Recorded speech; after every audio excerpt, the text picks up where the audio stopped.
Hello, Unravelers. Welcome back. If you're new here, hi, welcome. You picked an absolutely wild day to jump in. We are going to talk about today Kouri Richins trial week 1. So this is days 2 through 5. I covered day 1, which was opening statements and the first 3 witnesses. And unfortunately, the week just didn't go as planned. Work, home, you know how it goes. But hopefully things have settled down, and next week I can focus on a more regular update schedule as far as the trial is concerned. But yes, we have to talk. I definitely feel like if we're going to walk into week 2 together with clear eyes and a solid knowledge of at least what's gone on so far, we got to have a full picture. And so that's what we're going to talk about today. I definitely have a feeling that the tone in the courtroom is going to shift in a big way next week. Quick grounding moment before we jump in. Kouri Richins is presumed innocent unless and until proven guilty in a court of law. That is the standard here. We all know that. That is the process. That is why we are watching this trial, and that's why we're talking about it. She is right now receiving a fair trial. The state is presenting its case right now, and then defense will present theirs. As for me, I am not a lawyer. I am not a legal analyst. I am not your courtroom expert. There are incredible, incredible creators on this platform who do amazing legal breakdowns, and I love them for that. I watch some of them all the time. I am just a girl with her MacBook, an aggressively reheated cup of coffee, passion for justice in these cases, and a very deep curiosity about watching our criminal justice system in real time. I'm here to observe it, think critically about it, and talk about it with this community that I love. So please don't come here looking for legal advice, legal analysis, or legal breakdowns. But if you want to come here to process, to question, to catch up, to notice patterns, to sit in the nuances, and to occasionally lose our minds together in a very responsible and allegedly calm way. Now, here's what you need to understand about the first week of this trial. The prosecution was not rushing. They were not scrambling. They were building science, chain of custody, physical evidence, the supplier's supply chain, brick by brick. I felt like, particularly Prosecutor Bloodworth, I think he did a good job. I actually liked this guy. I feel like he's very methodical. He's not flashy. He's very patient. I do feel like they have to be confident, right? Because there weren't a lot of objections, like on cross, particularly with Carmen Lauber. We'll definitely get there. So I feel like you've got to be confident in what they've got coming up, right? Because I feel like when they're that relaxed, meanwhile, the defense is like objecting and pushing and just throwing everything at the wall. I feel like that's telling me a little something. I feel like it usually means they know what's coming, and that what's coming, the phones, the Google searches, this orange notebook we've heard about, the walk the dog letter, the handwritten timeline, all of these things, I feel like those are maybe going to be significant and corroborating what the prosecution thinks happened to Eric. We haven't gotten there yet. We're still in the setup. So buckle up, settle in. We're going to go witness by witness, but briefly, but we will definitely talk about the big ones and the things that I thought mattered. Again, not an expert, just my own thoughts and feelings. And I love that you're here with me for it. So with all that being said, let's unravel.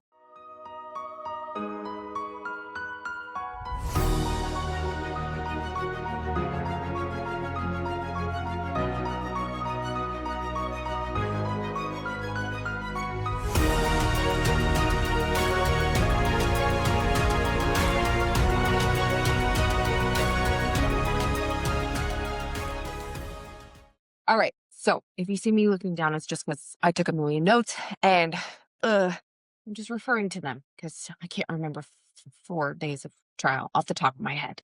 That's why I write everything down. Day 1 ended with Deputy Wynn on the stand during his cross. Day 2, obviously, is going to pick up with that cross of Deputy Wynn. By the way, defense attorney Ramos came in noticeably calmer than he was in day one. I don't know if he went home and, was reading some comments or listening to some, stuff. I don't know if they can do that. But he definitely seemed to have read the room because he came in on day two. He had his post-it notes. Okay. He said that himself, but just seemed a little bit more methodical, a little more measured. Anyway, so Deputy Wynn is on the stand. Ramos is spending some time on like the timeline at the scene. He walked Wynn through Kouri's timeline, with the body cam footage that we saw. He walked through the death investigation checklist, pointed out some procedural gaps, right? The scene should have been vacated. That didn't happen. Photographs are only supposed to be taken once the scene is secured. I get that didn't happen. The first photo that is taken is supposed to include the placard with the case information on it.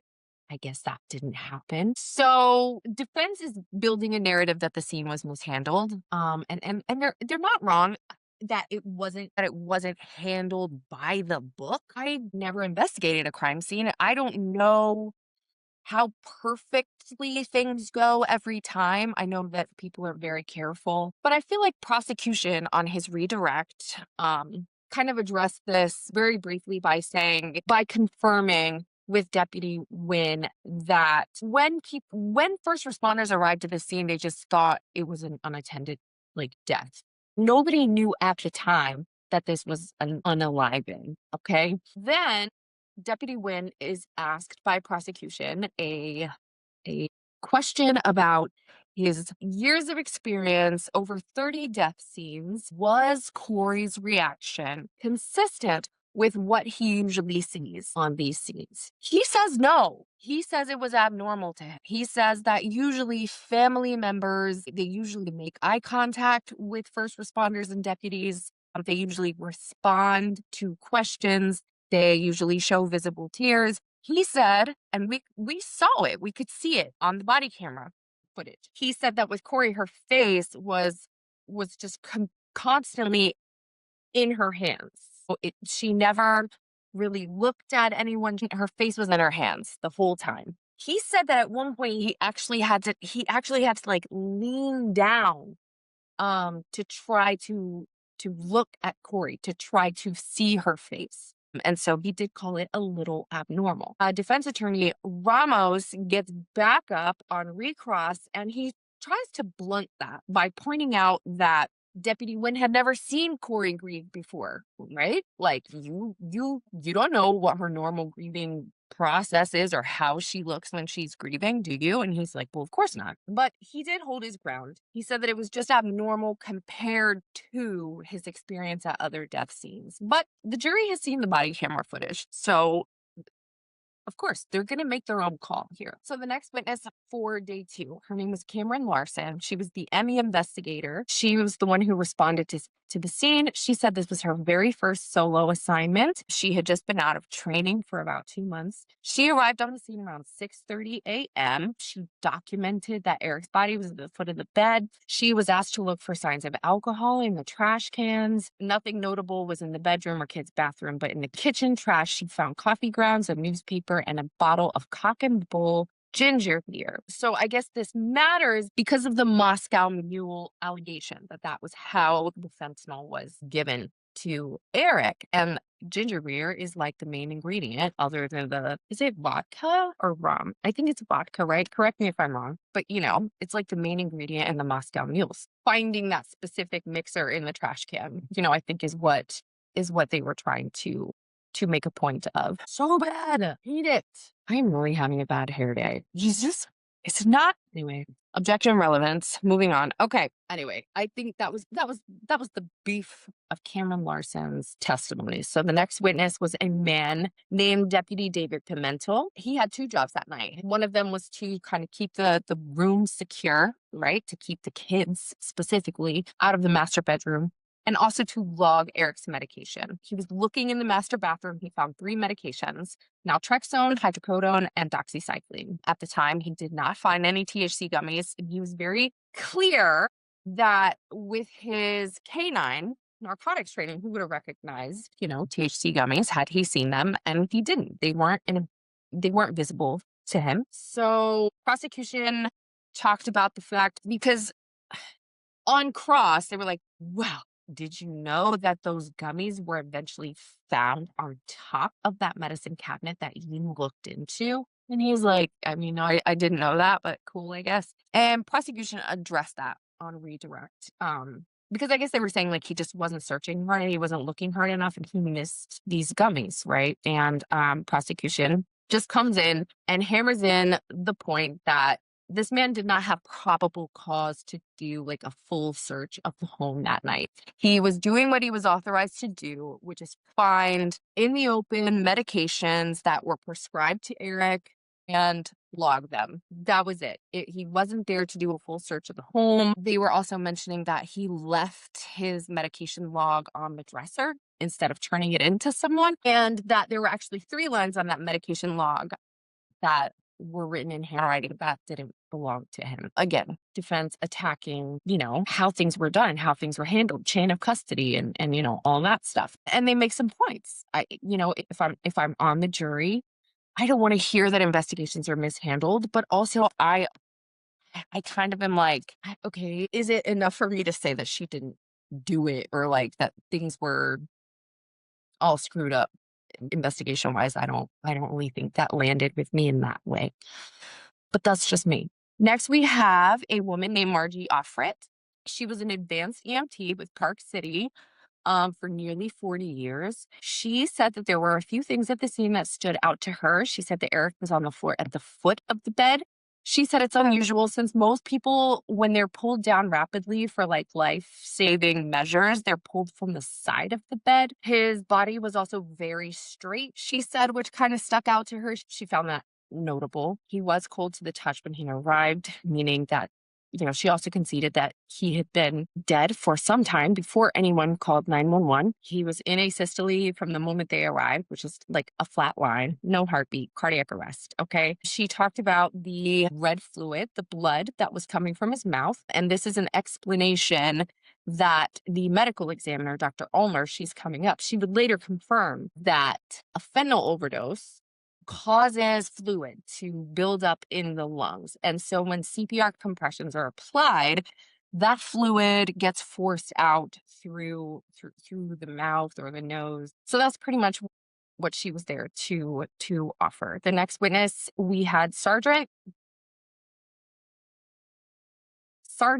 Andrew Cernich, okay? He responded. Now, he does work for law enforcement, but he responded that night as a firefighter, a volunteer firefighter. He was on the scene that night in the capacity of his volunteer firefighter role.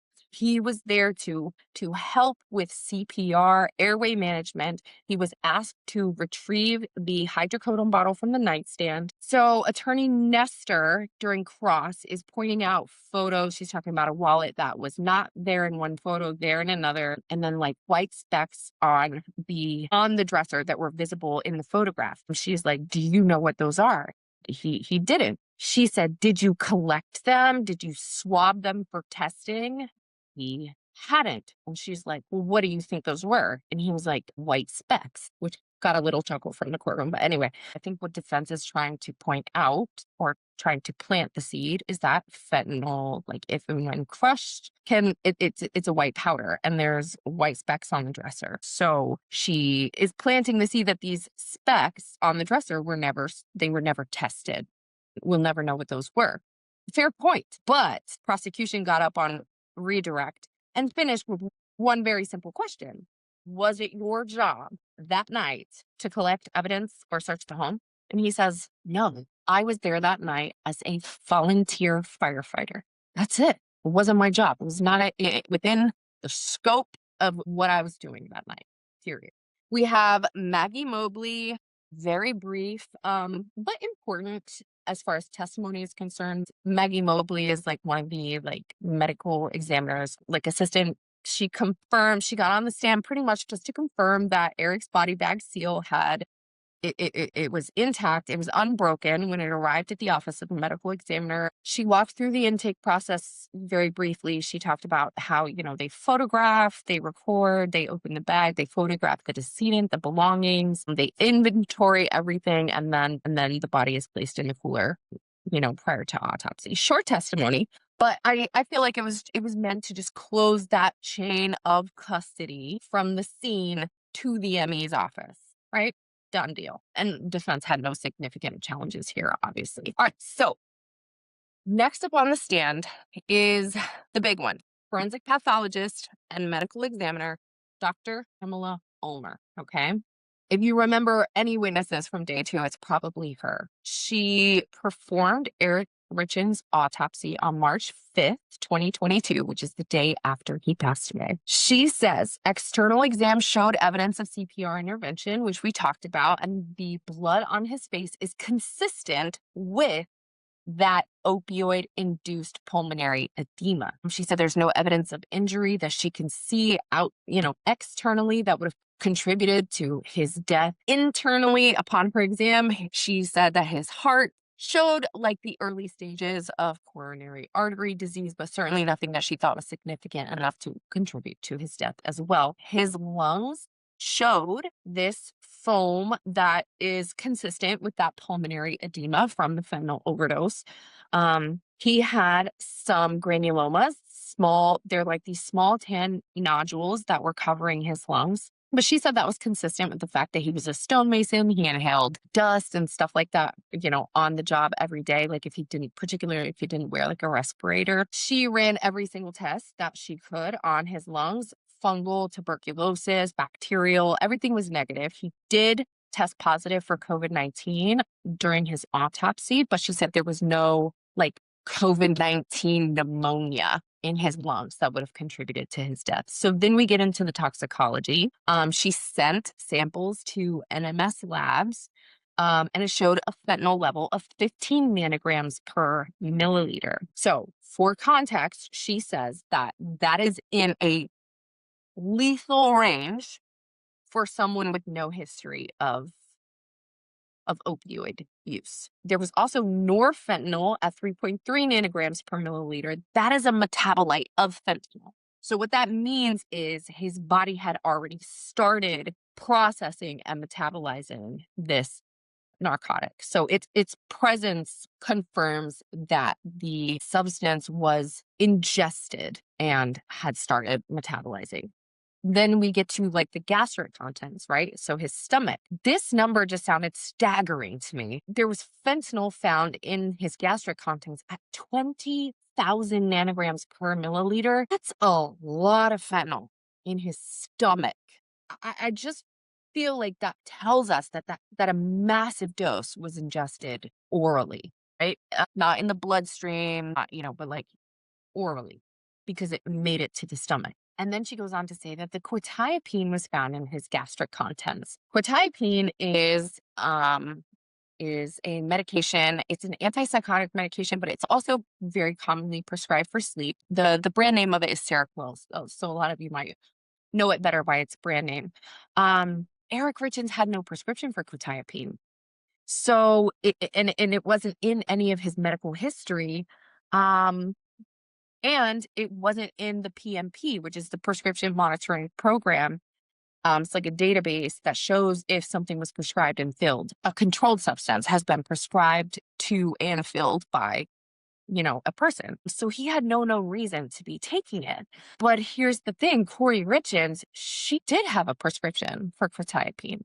And that prescription bottle in her name was found in the master closet during a search in April of 2022. Dr. Ulmer also talked about 2 phone calls that she had with Kouri Richins after Eric's death. She said that on March 17th, she spoke with her, and on April 21st, she spoke with her.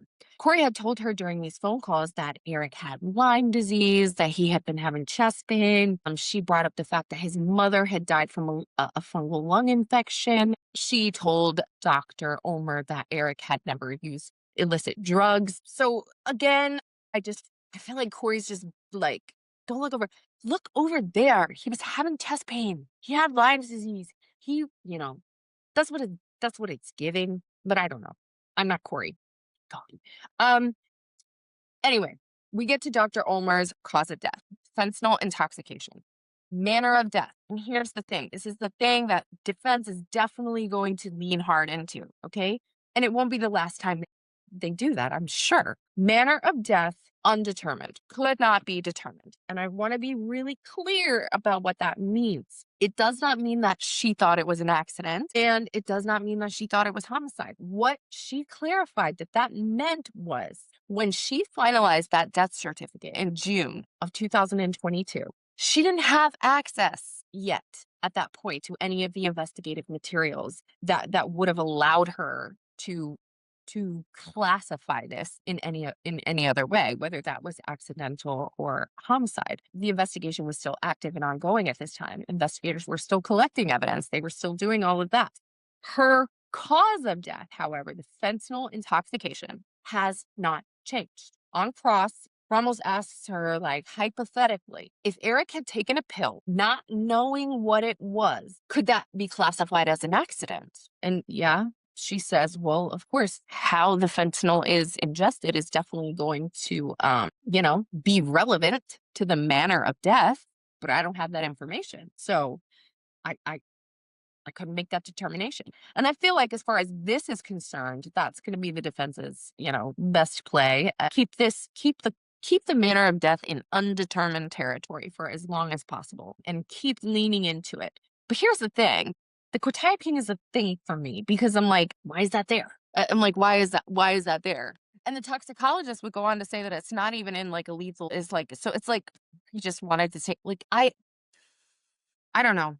Why is it there? Anyway, all right. So she was a big one. Of course, I didn't hit on everything. She was on the stand for quite a while, but I feel like if you have a chance to watch, these trials for yourself, 100% encourage you to do so. There's nothing like watching it as it's happening, but I think I hit on like the key points there. But if I miss something, please let me know. Because I want to talk about it. Anyway, okay, the next witness on the stand was a woman named Allison Christensen. So Allison was the autopsy assistant, and she is the one who handled the toxicology samples on March 5th. Very straightforward chain of custody testimony. She walked through how the samples were collected, labeled, vacuum sealed, packaged, and shipped. She indicated that the samples included 3 tubes of blood, 2 tubes of vitreous fluid, urine, gastric fluid, and a liver sample. A defense had no questions for her, right? They're not challenging that. So that brings us to Chelsea Gibson. Now, Chelsea is on the stand for a while. Remember, we're still in day 2. She is the lead crime scene investigation technician for Summit County. She got to the house, she says, around 6:30 a.m. on March 4th. She says that by the time she had gotten there, CPR had already stopped. She said that she just walking into the scene and looking around, she saw nothing out in plain view that would explain Eric's death. She did not see in plain view any THC gummies. She didn't see any paraphernalia. So her testimony pretty much covers 3 separate search warrants that were executed at the Richins home after Eric's death. So that is what we'll get into. Why didn't you guys tell me that my audio sounded like crap? I thought we were friends. You guys are supposed to have my back. I just took like a quick 2-second break, get up, check on the house and all that stuff, and went back to listen and realized that the default mic, which is my Mac mic, was selected and not my actual microphone. So if you sat through that first half an hour with me with that terrible audio, because I'm not going to go back and redo it. Some days I might. Today, not that day. It's been a long week. I'm not going to go back. I can't go back. There's no going back. Okay. Thanks for hanging in there because that sounded like you know what. All right. So let's get to the search warrants. We're on direct examination, right? Direct of Chelsea Gibson. April 13th, 2022 search warrant. Okay. So among the items found on this day were Eric's iPhone, which was found in the nightstand, the bottle of quetiapine prescribed to Kouri Richins, the THC edibles and gummies that were found on top of that medicine cabinet above the bathroom, above the toilet in the master bathroom. The pack of gummies that was found in the pocket of a green jacket in the master closet, more gummies in a cabinet above the refrigerator in the kitchen, and then Kouri's phone, which was seized from her person. Then they talk about a warrant that was served on May 8th, 2023. Now, this is the day of Kouri's arrest, by the way. They found an orange notebook, which I think we're going to get to hear more about. I don't know a whole lot about it right now, but we're going to hear about it. This was found in the top drawer of the master bedroom nightstand on this day. Again, not yet admitted into evidence, but coming. A blue iPhone that was found in the same drawer. There was a handwritten document that appeared to be a timeline that was found in a kitchen cabinet. Two cell phones, I think she said two. Again, I was working this entire week. I was scribbling. If I am inaccurate, please tell me. I'm totally, don't come for me because I'm just doing my best. But tell me, I want to talk about this. I want to know. Again, what I wrote down was two cell phones belonging to Robert Grossman. This is the paramour, okay? Allegedly. And a phone that day was also collected from Carmen Lauber, okay? Then there is a search warrant that they discussed on November 7th of 2024. They retrieved another handwritten document in a kitchen cabinet, and some items from like a binder. That's pretty much it for day 2. We're closing up. Chelsea Gibson is still on the stand when we get into day 3. Now, day 3 was super short. If you remember, court recessed early due to like a scheduling conflict with Judge Mrazek, like an obligation. He could not get out of it. So the only witness on day 3 was Chelsea Gibson, who was continuing with her cross-examination. And by the time day 3's very short time finished, Chelsea Gibson was still on the stand under cross-examination. But very briefly, let's just talk about what they did get into on day 3 during Chelsea's cross. Kathy Nestor gets up and starts her cross by establishing Chelsea Gibson's role in very plain terms, which I'm sure she appreciated very much. She said, "You're the evidence lady." Yeah. Chelsea was like, yeah. You know what I loved about Chelsea? She looked so unamused throughout this entire cross, even though Kathy Nestor was trying to be amusing. I don't know if she was trying to appeal to the jurors. I don't know if she was trying to liken herself to the witness. I don't know what she was trying to do. But Chelsea sat up there the entire time. It was just like, yes, yes. Like, I don't know. Another unflappable witness. And very unamused. So she established that Chelsea is the evidence lady. I'm sure with all her training and certifications, she definitely appreciates that. Early in the cross, they try to bring in the 911 call. Prosecution objected on hearsay grounds at this point. There was a pretty lengthy sidebar and the judge deferred it. Okay, so it's not off the table. I'm sure we're going to hear the 911 call in its entirety. It's not coming in yet because this judge, I love this judge so much. I think he just wanted to establish like a clearer chain of custody and more foundation before the 911 call can be played in its entirety. Then there was this moment that everyone has talked about since it happened, so I'm definitely going to touch on it. Miss Nestor was asking Chelsea, and she started this line of questioning by saying something along the lines of, "I'm going to ask you a question, or I'm going to ask you some questions." I don't remember. "And I need you to follow my language." Like she said it very, like, listen to the words that are coming out of my mouth. "I need you to follow my language." Chelsea, with her beautiful red hair, was sitting up there and was just like, okay. So Miss Nestor proceeds by saying, or by asking, I don't have this verbatim, "Did you download phone calls between Kouri and her family members?" I don't remember if she said private phone calls. I don't remember what she said, but she was like, "Did you download these phone calls, or did you listen to phone calls that were made between Kouri and her family?" Chelsea says, "Oh, I'm not really sure what you're referring to." And Miss Nestor proceeds to ask the same question in exactly the same way as if that was going to clarify what she meant. And so Chelsea says, "Do you mean the jail calls?" And Miss Nestor says, "Strike, strike, and your honor, may we approach?" And because, they don't want the jury to know that the defendant is now or has at any time been incarcerated. I guess that adds a layer of prejudice. I don't know all the legal ins and outs of this rule. But I feel like it's kind of like, duh. Like, we're sitting here listening to this trial. Like, we know that she's accused of this. What does it matter if she's in jail for it or not? If she's not in jail for it, it's just because she paid some money to be out on bond while the trial was happening. But, like, obviously she's been arrested for this. That's why we're here. So I never really understood this rule of trials. And maybe you guys can shed some light on this. I just never really understood why it was such a big deal for the jury not to know that this person is incarcerated. We're here. We know some shady went down, allegedly. We know they were arrested for it at some point, so this is not a secret. I don't know. Where does the bias and the prejudice come in? I don't know. I hope somebody here can help me understand that. It's just something I never quite got. Anyway, moving on.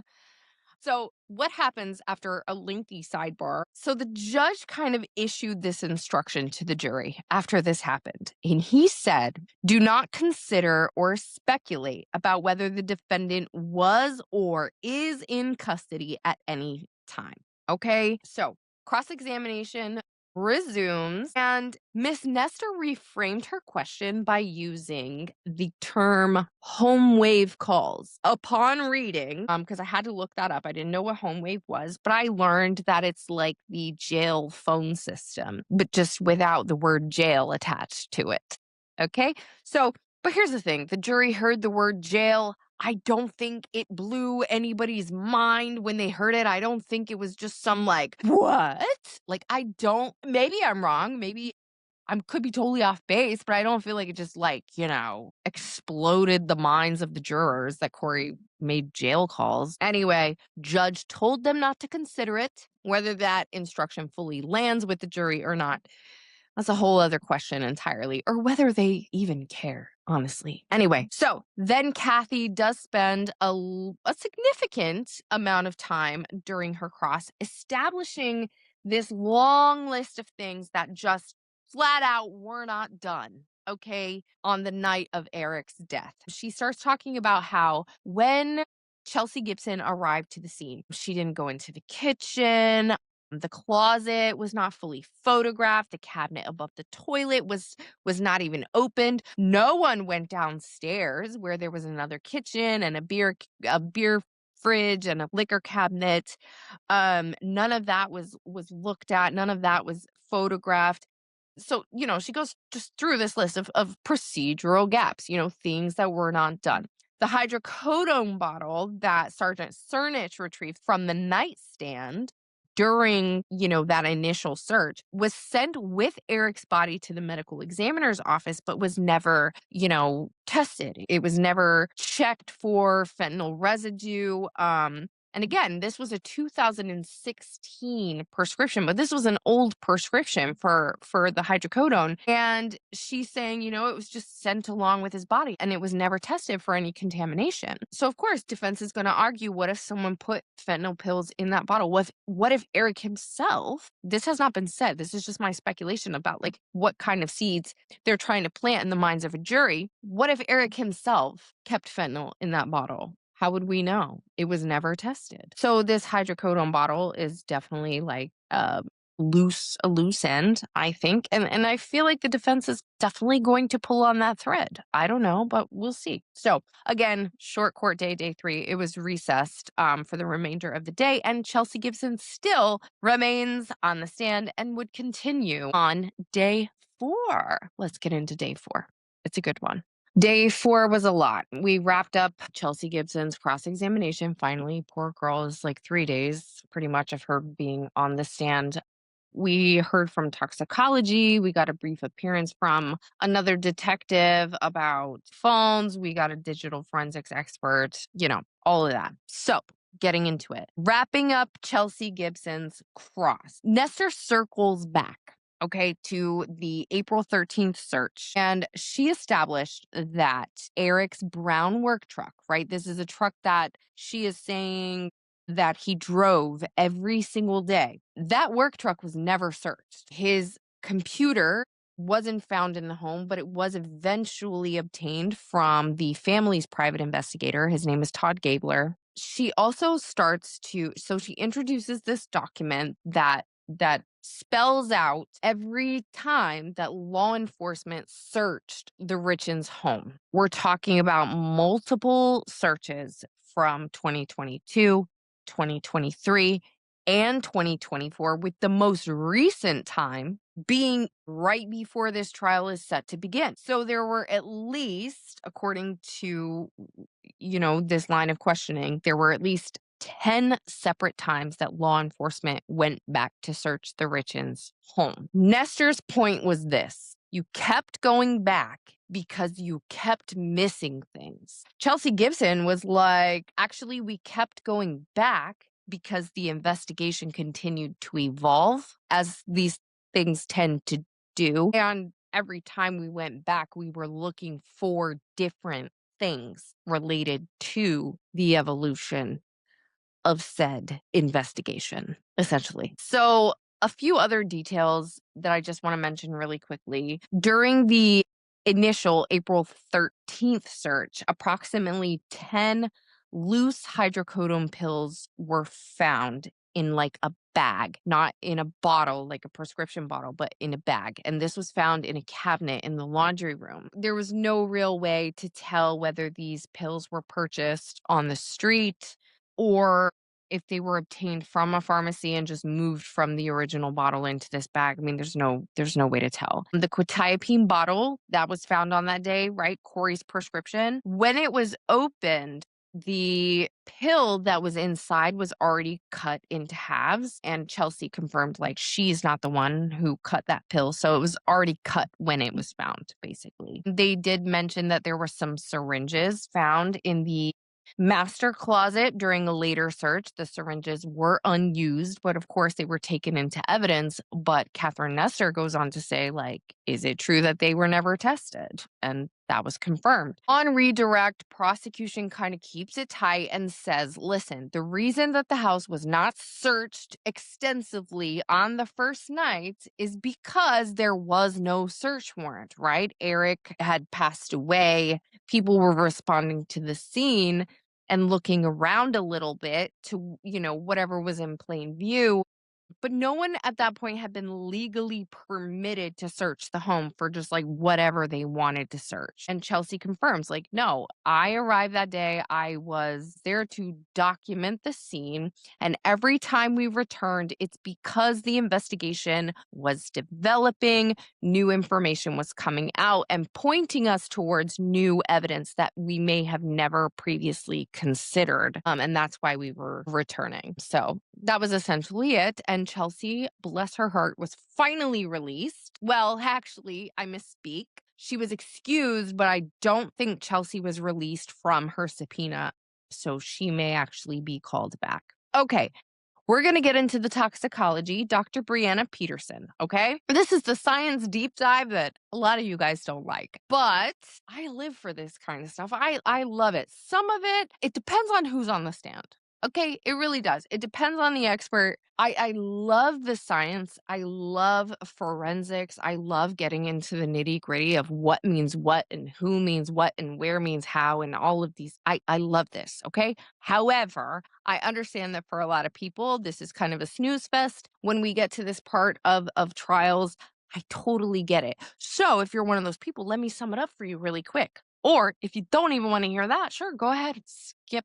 Just skip, but just don't go anywhere. Don't go anywhere because the next one you want to stick around for. Anyway, Dr. Brianna Peterson, she is a forensic toxicologist. She works for NMS Labs. She walked through the rigorous lab process, all of the nitty-gritty about making sure that there are unique barcodes for every single case. There are secure walk-in freezers, key card access only, just to, make sure that she establishes the security, the chain of custody, all of that kind of stuff, okay?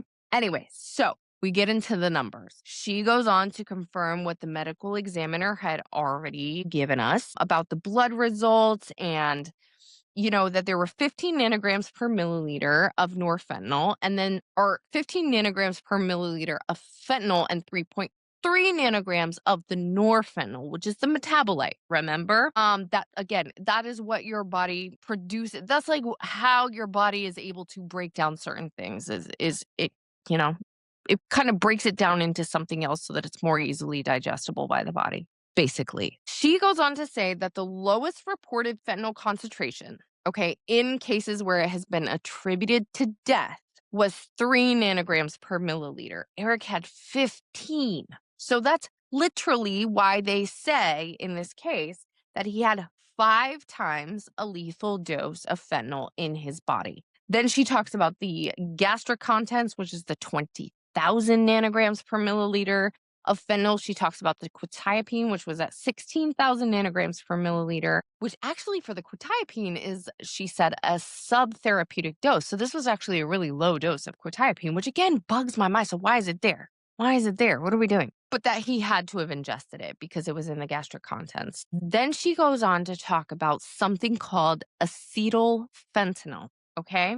Acetyl fentanyl was found in Eric's system at 29 nanograms per milliliter. Let me try to explain what my understanding of acetyl fentanyl is based on what I heard. Acetyl fentanyl means that it is not associated with any pharmaceutical use. It's an illicit form of this substance. Okay? It is very commonly found as a co-product in illicitly manufactured fentanyl. So this is not medical grade. This is not prescription. Okay. So the defense's cross here was actually solid in some places. So the range of lethal fentanyl concentration can vary widely based on like tolerance, right? Someone with a higher tolerance might survive a higher dose of fentanyl, obviously. And then the alcohol, they touched on the alcohol that were in the gastric contents. And Dr. Peterson went on to say it was a very, she compared it to what the milligrams or nanograms of a regular drink would be, and then how much was found in his system. I got really thrown off at this part because I just couldn't really understand then what took place. What Dr. Peterson said here that threw me for a loop was, I can't remember exactly. Did I write down exactly? I didn't. All right. The amount of ethanol that was found in Eric's system was about, I would say, less than 10% of what a singular like cocktail would produce if it was ingested. And something significant here to note is that the body, the body post-mortem can create alcohol if there is glucose and bacteria present in the body. And in that case, it can be found in those very small amounts in the body. But I thought that he was given fentanyl in his Moscow Mule. And there really wasn't a lot of alcohol, not even enough to equal an entire drink in his system, in his gastric contents. However, my brain is also saying, well, but that's also a lot of fentanyl, right? So, like, was the dose of fentanyl in the Moscow Mule just so concentrated that, like, even if he just took a sip, which would explain the small amount of alcohol that it would cause him? I don't know. I got really confused here because essentially there was next to no alcohol found in his body. But that's how I thought we were being asked to believe was the delivery mechanism of the fentanyl. So I just don't know. I don't know. She had also cooked him dinner that night.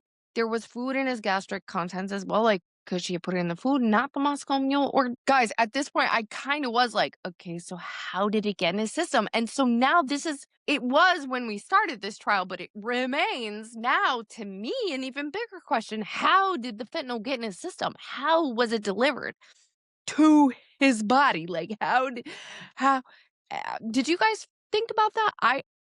Am I overanalyzing? I don't know how to get there. If it wasn't in the alcohol, if he had such a little concentration of alcohol in his gastric contents, I don't know.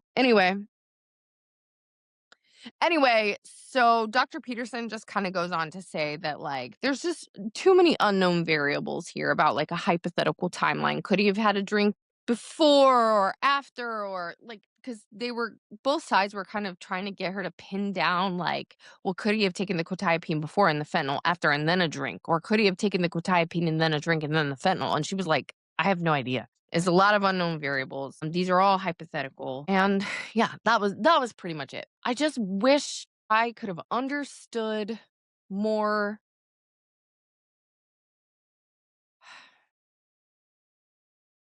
Educate me. All right, 2 seconds. I gotta check on something.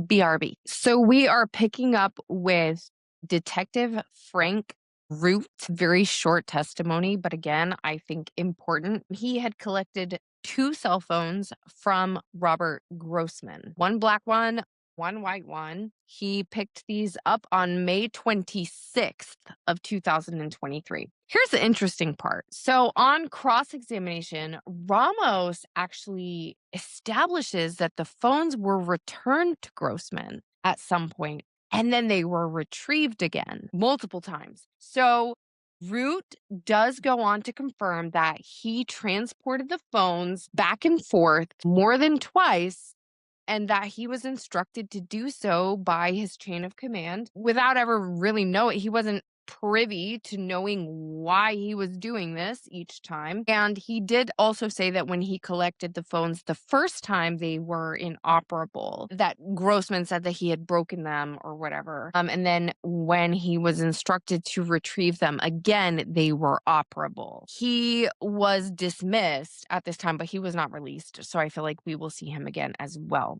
So then we have a digital forensics expert, Cheney and Toe. This witness was here to explain, like, how phones are extracted, how we know the data hasn't been tampered with, talked about gray key, talked about Celebrite. Yeah, just kind of went through how everything is extracted, but we didn't get into the extractions at this point. Not just yet. Brian Holden, he's the senior forensic analyst with the Utah State Crime Lab. Been with the Utah State Crime Lab for over 20 years. He goes on to talk about how he was given 19 items from the Richins home and was asked to specifically test them for fentanyl.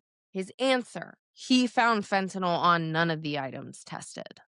And I think that's the prosecution's point, right? No traces, no remnants of it anywhere in this house. If Eric was an active user, and even if he was trying to hide it from his wife and his family, there would be traces of his usage on surfaces or in, whatever the items were. Then he was saying, they tested the gummies. It wasn't in the gummies. So it's not like it was, these gummies that he took, these THC gummies were laced with fentanyl. That wasn't a thing.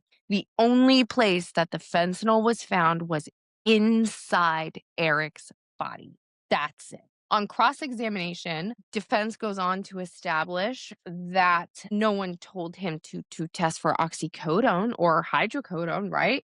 And that he was never submitted an empty hydrocodone bottle for testing. And again, this goes to the defense's point. The bottle that they found on that nightstand, that expired hydrocodone pill bottle, was never tested for any residue, but specifically fentanyl residue. And it still hasn't been. So here we go. This is the one that I was waiting for, that you all were waiting for, that everybody was waiting for. This was the one that we were all just ready to hear. Carmen Lauber takes the stand. This is the former housekeeper and the alleged supplier of certain illicit substances, but the one we've been waiting for. Carmen had known the Richins for a really long time. She had cleaned Kouri and Eric's house every other Friday for years and years and years. She technically worked for Kouri's aunt, who owned this housekeeping, company, but she knew Eric as well. She was friendly with this family. She had been to the home for birthday barbecues. She knew about his job. She knew the family. She was friends with them on a certain level. She was friendly with them, at least, as far as I could gather. Here's the thing. Carmen has a significant criminal history involving drugs, okay? Possession, distribution. She even has some felony convictions. Carmen has been sober at this point. She's 54 years old. She's been sober for 4 years, and she is testifying under different grants of immunity from Summit County, from Salt Lake County, from Wasatch County, and from the federal government, okay? Because she had committed crimes in connection with all 4 of these things. Before she had immunity, she had spoken with investigators like 7 times. That's what we got on the stand. There were 7 interviews. She did this without a lawyer, and she did this, she said, because when they told her that Eric had died from a fentanyl overdose, it hit her very hard. She said that she felt compelled to step up, tell the truth, and take accountability for whatever had happened. All right. So on direct, Carmen Lauber goes into the first drug buy. Now, mind you, in her testimony today, she is saying 4 purchases happened. 1 from a woman named Susan Kohler and 3 from Robert Crozier. We'll talk about the first one. Carmen says that Kouri reached out to her, asked her if she could do her a favor. She needed her to get some pain medication for an investor who had back pain. Carmen knew a woman named Susan. This was a former coworker of hers who was still an active user. And so she reached out to Susan. Susan said that she could do it. Carmen gave Susan $600 of her own money. Susan came back with an envelope, like a white mailing envelope, a regular old envelope full of small round pills. Carmen texted Kouri. Kouri showed up in her driveway the next morning, and Carmen handed her the envelope, and Kouri gave her back the $600. Carmen goes on to say that she deleted all of these text messages. She was in drug court at the time. If she had lost her phone, or if anyone in court had asked to see her phone and had saw that exchange, she would have been in a lot of trouble, because it's definitely violating the rules of her being in drug court. So then we go to the second purchase, which was done with a man named Robert Crozier. This happened February 11th, as far as Carmen remember, February 11th, 2022. Kouri had come back to Carmen, and she said to her, "My investor needs something stronger. What you gave me last time, it didn't cut it. I need something stronger." Carmen reached out to another acquaintance of hers named Nicole Cummings. Nicole put Carmen in contact with this man, Robert Crozier, known as Robbie. I'll probably just call him that moving forward. So she had called Robbie, asked him if he had any pain pills. Robbie said, I don't know if it was that same conversation or if he was like, "Let me look into it. I'll call you back." But eventually Robbie contacted Carmen and said, "I have a buddy who's got fentanyl." So Carmen says at that point, she reaches out to Kouri and says, "Hey, Kouri, my connection says all they can get a hold of right now is fentanyl." And Carmen says that Kouri said, "Go ahead and get them." Carmen says that Kouri left her money, $1,000, in a home that Kouri was flipping. She said that the back door was unlocked, the money was in a closet, like in a box, and that a friend of hers named Nancy Peterson drove her down to a Maverick gas station in Draper. Okay. Prosecution at this time introduces some photos that are time-stamped for February 11th at a certain time. You just proving that these 2 women were together in a vehicle on this day at this time. Okay. So Carmen goes on to say that while she was at the Maverick, Robbie came to the car window. Carmen gave him the money and he gave her the pills. Okay. Carmen texted Kouri once the bag had been secured, and Kouri told Carmen to take those pills to the Midway house and put them in the shed. Carmen didn't feel comfortable leaving them out in the open, so she said she buried them like in a fire pit and covered them with gravel and like a brick. So this is also the time when Carmen introduces these letters that Kouri wrote to basically falsify for Carmen that Carmen had been doing her community service hours on the ranch. Said that she had spent like the last 2 days working with horses, cleaning the stalls, brushing them, walking them, and helping kids with riding lessons. These letters didn't go over well in drug court because Carmen actually ended up in jail for a day and got even more community service hours added on. So then we get to the third purchase.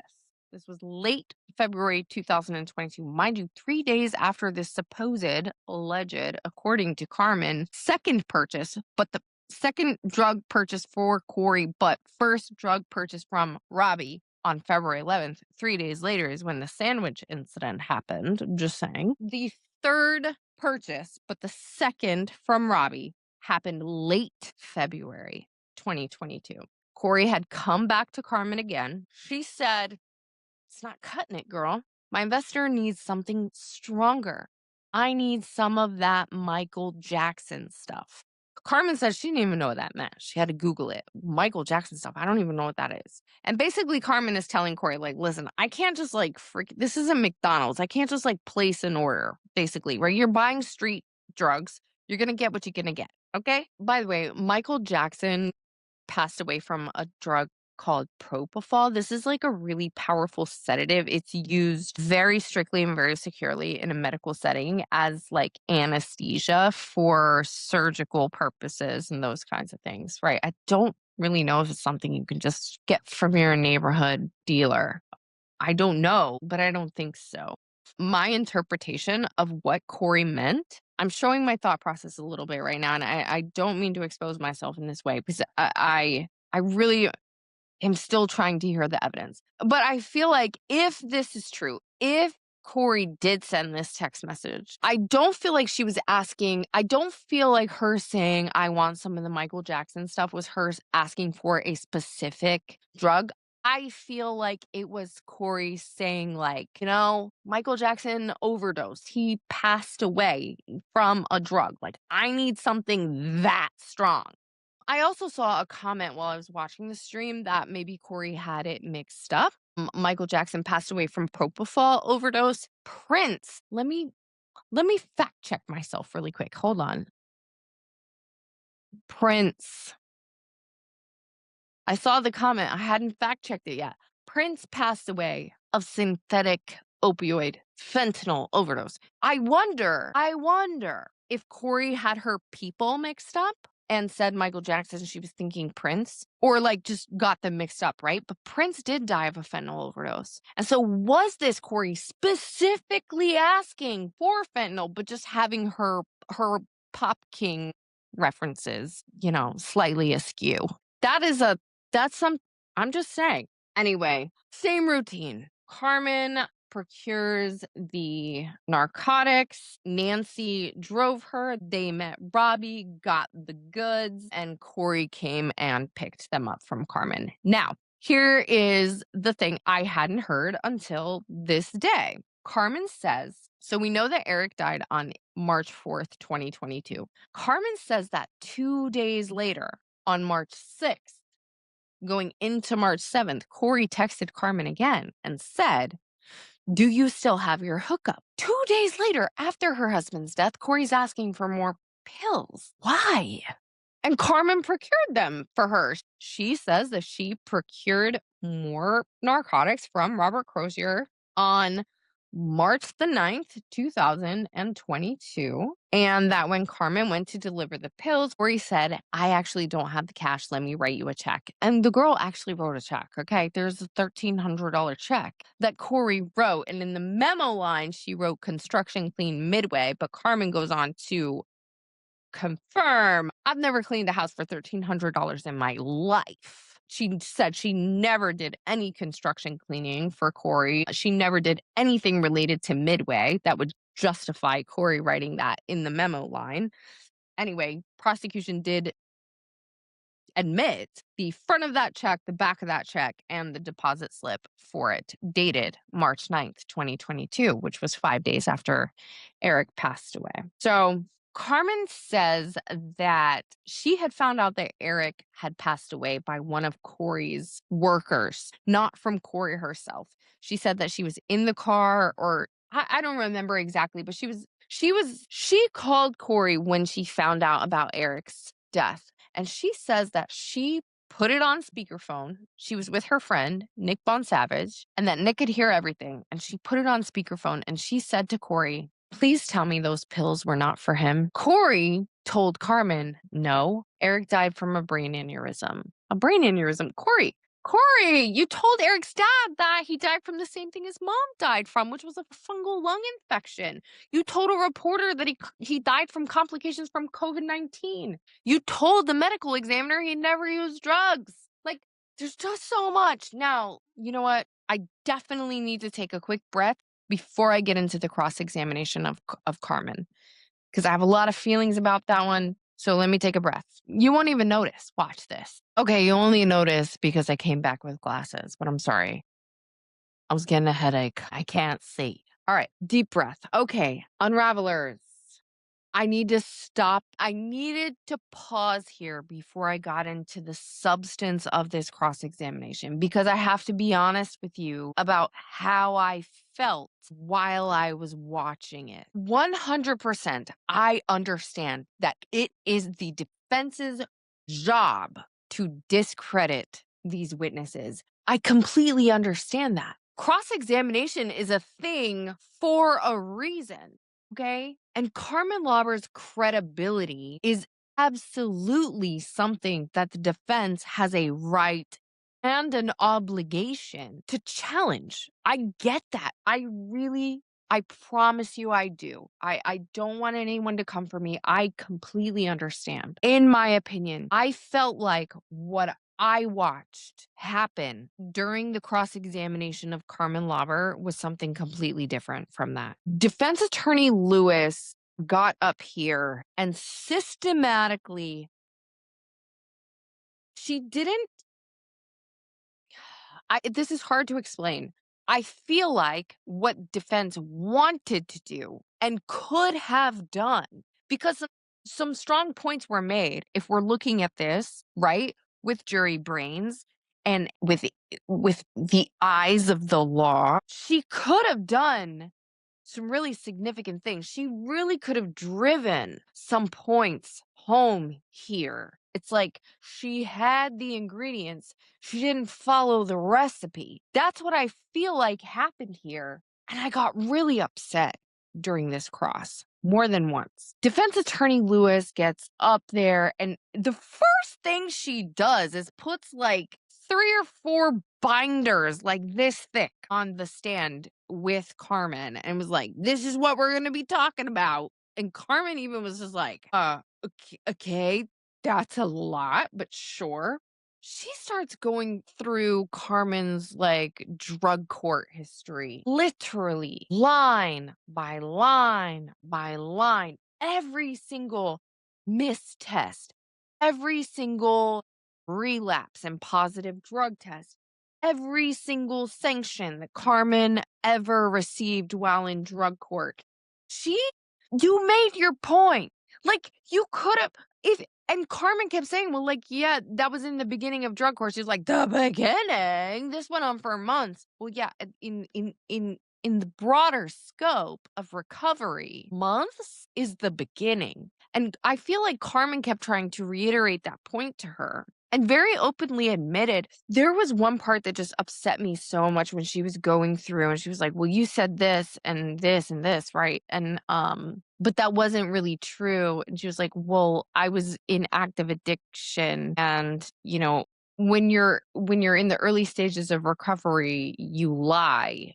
Um and defense attorney Lewis said, "You're right. Addicts do lie." And Carmen, good for you, girl, was like, "Active addicts lie." I don't know. Listen, there were so many moments during this cross examination where I felt like lines were being crossed between like proving your point because you could have done that while still giving this woman some grace and not just completely trying to humiliate her and making her relive every single moment of her very difficult recovery. I just thought it was done wrong. I don't know anything. I'm not an expert. I have no idea. Please, if nothing else, if you don't leave another comment in this entire video, which by the way, you should be dropping those pink hearts throughout the entire thing. If you don't leave a single comment on this entire video, please comment here and tell me if I'm wrong, or if not wrong, but like if you saw it differently. Because again, I completely support a defendant's right to a defense. I completely support a defense attorney establishing that maybe a witness is not credible. This felt different to me.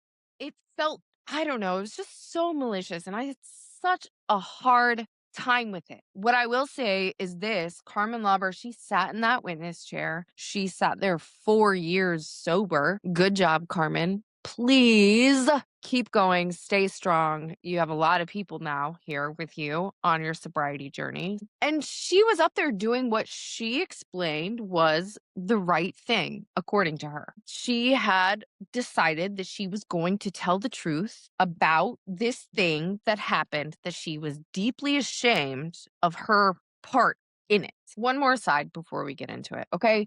I just have to. You guys know me, you know my channel. If you're here, it's because you know this about me. I have to speak on things that I feel like matter. I always just advocacy and awareness is a big thing here, and you know that. So I just want to say this. Okay, I'll be quick and then we'll get back into it.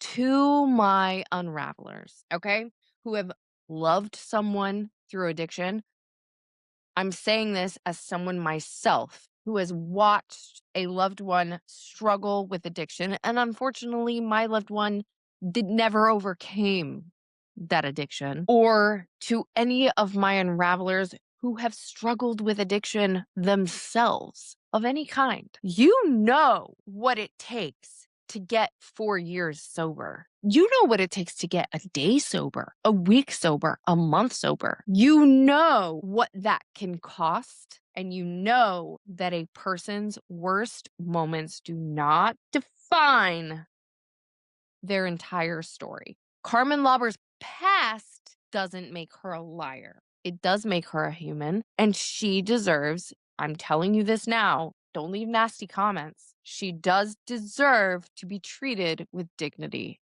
and respect, however you may feel. Now, with that being said, I am not saying for a single second that defense was wrong in their challenging of her. What I'm saying is I think there's a difference between challenging someone's credibility and dismantling their dignity. And I think that maybe, because I always look at myself as someone who could possibly be sitting on that jury, I think that maybe there might have been a jury member or two who felt that exact same thing when we start talking about this cross-examination. All right, here is what defense established that actually matters, because again, they have the ingredients, right, to make a reasonable doubt soup.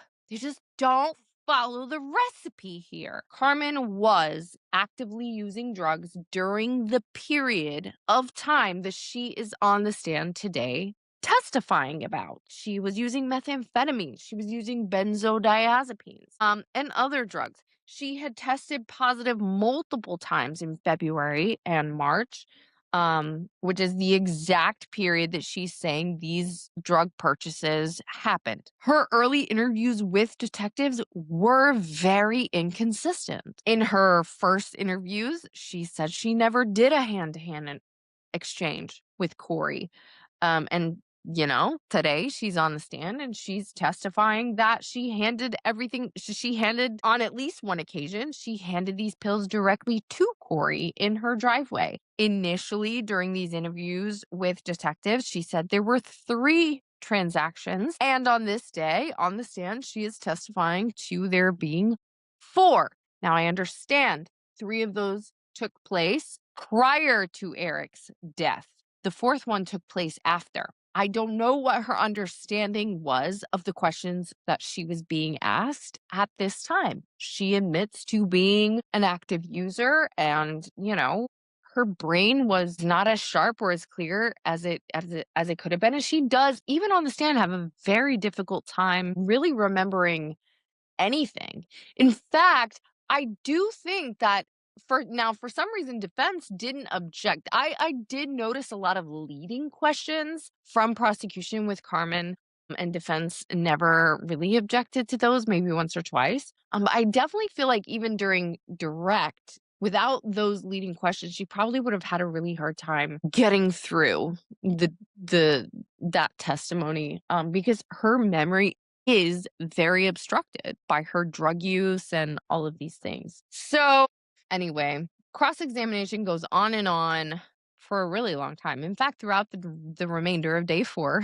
and into day 5. Defense did also play a clip from one of Carmen's early jail interviews where a detective was telling her, "This whole case is hinged on you. You have to finish painting the picture because we don't have enough yet." And then there was another clip that was played where she was told she was getting a big, giant get out of jail free card for cooperating. So again, defense is trying to paint this picture that Carmen Lover is only saying these things to save her own. Fair enough. But here's what I keep coming back to. Because every time defense pushed Carmen on whether Kouri specifically asked her for fentanyl or not, Carmen kept saying, "I told her that the supplier or the dealer only had fentanyl, and Kouri said, yes, go ahead and get them." Like, Carmen kept reiterating that. She didn't say, "Can I get fentanyl?" But she said that when she told Kouri that's what was available, Kouri said, "Do it." And Carmen said this multiple times on the stand. And here's the thing, the defense's cross-examination really just kept putting all of this back out in front of the jury. If I'm being honest, I feel like because of all their circling and recircling and back and forth and jumping timeline, I mean, they had the witness so confused that she was just like, "I don't know."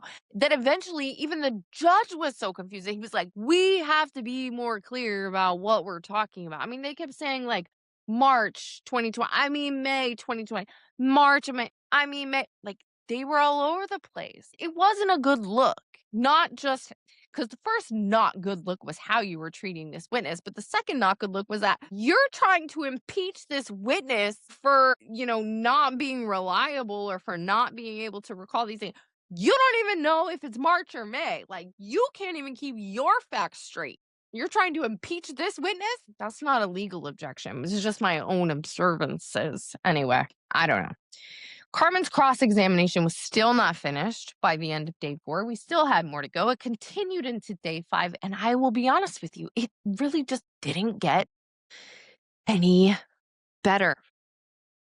Okay, unravelers, we have made it to the final day of trial for this week. We are in day 5. Day 5 was a full day. It was a lot to process. Carmen Laver's cross-examination continued, and then after Carmen, we hear from a couple more witnesses, one which I really had a little trouble understanding. So I'm hoping that you guys will talk about it with me because I didn't understand. I need to reapply. When I talk a lot, my lip gloss goes away. So hold on. Much better. All right. So again, day 5, as always, will pick up where day 4 leaves off. And we know Carmen is still on the stand because you just heard me talking about it like 3 seconds ago. I tend to forget that even though I take breaks in between these chapters, that might be like an hour for me. It's only like 2 seconds for you. So forgive that about me. Irrelevant. Irrelevant. All right. I want to be upfront with you again. I know we just went through this, but I have to say it again because even in day 5, right? When day 5 starts, what I was hoping was that when day 4 ended, okay, because I'm sure these teams, both prosecution and defense, have people who are maybe paying attention to like the public's response, etc., to the previous day's testimony. I feel like that's got to happen. I know that it does. I don't know if it's right. I don't know if it's wrong. I don't know if it's even illegal. But I was hoping that when day 5 started, that it would be better in regards to Carmen. And maybe it was, but as far as like defense itself, I don't know. Here's what I have to say. Cross-examination on day 5 it was exhausting. It was circular. It was repetitive. It was just one of the most, as far as courtroom testimony goes, it's like, ma'am, I know we went through this with John Carroll in the Brendan Banfield trial. Was like, my God, sir, you said the same thing over and over and over and over and over. Like, we hear you, we heard you, we got you, let's move on. That's what I felt like was happening in the beginning of day 5. We just kept going over again and again, like the number of drug buys, the inconsistencies between Carmen's early interviews and her testimony now, the dates, the details, who drove, who picked up what, who was in the passenger seat, which house, which closet, which pills, just round and round and round, like Boy George. Okay, so look, I want to be smart about this, as smart as I can be, because again, I am no expert. Maybe there's a legal strategy to this type of approach. If any of you know, I don't know, is there a legal strategy to all of this repetition? Because I've seen multiple attorneys do this, and I feel like the defense is trying to do two things. One, two, simultaneously. Of course, I feel like first and foremost, they are trying to establish that Carmen's memory is so unreliable that the jury can just absolutely 100% not trust a single thing that she says. And second, I feel like what they're doing with Carmen on the stand is they are trying to suggest that the details that she is testifying to remembering now, she's only remembering those things because they were fed to her by investigators, who needed her to fill the gaps in the case that they were trying to prove. But the execution of this, because again, fair points, but the execution, right? The hours and hours of just going back to the same transcript pages, the confusion about which interviews were given, and the judge, again, even having to repeatedly remind Lewis to ask questions rather than make statements, sidebar after sidebar. It felt like a much less like a surgical, like precision cross-examination. And to me, I'm like, is this a strategy? Because it feels like someone trying to bury the jury in paper and confusion until they forgot what they were supposed to be thinking about. Is that a legal strategy? Lawyers? Paralegals? Anyone? Is it a strategy? Because if not, can we move on? At this point, please let this woman go home and eat a bowl of chunky monkey and put her feet up and breathe. Jesus. Let me give you some substance, though, because there was some, as I will keep saying, there was some substance. It was just the execution, the delivery. Lewis established that in Carmen's May of 2023 interviews with the U.S. Attorney's Office, Carmen said again that there were only 3 drug purchases, 1 from Susan Kohler, 2 from Robbie. Okay. She said multiple times, clearly and consistently, that was the facts. Okay. So today, well, not today, but today, the day that I'm talking about, today she's saying there were 4. All right. Defense has hammered this point repeatedly. We get it. She says, so you were sure then, but you're saying something different now. Okay. Carmen's like, yes, I'm saying something different now because things have changed. However, I will concede that the inconsistency is there. The reasons for that inconsistency, me and the defense may have different reasons for. However, it is there, and the jury, thanks to defense attorney Lewis, has heard that more than once. All right. So Lewis also established that Carmen was actively using drugs during this period that she's testifying about. She lied to investigators about her drug use. She lied to the U.S. Attorney's Office about how often she was using, and that she violated a ton of drug court violations by talking to Nick Bonsavage about her cooperation with prosecutors in this case, which apparently she was not supposed to do and had told investigators she hadn't done. So, again, these are legitimate credibility hits. I just hate how you're doing it. Defense played a recorded jail call between Carmen and Nick Bonsavage, in which Nick says essentially, well, this was the last time that we could get pills. This was in March of 2022.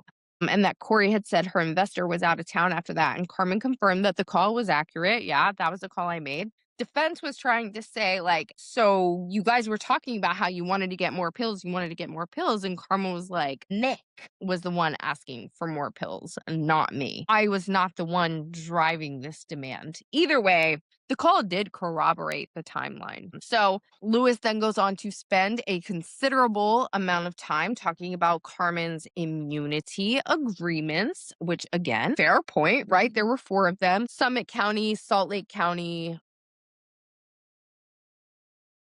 Wasatch County?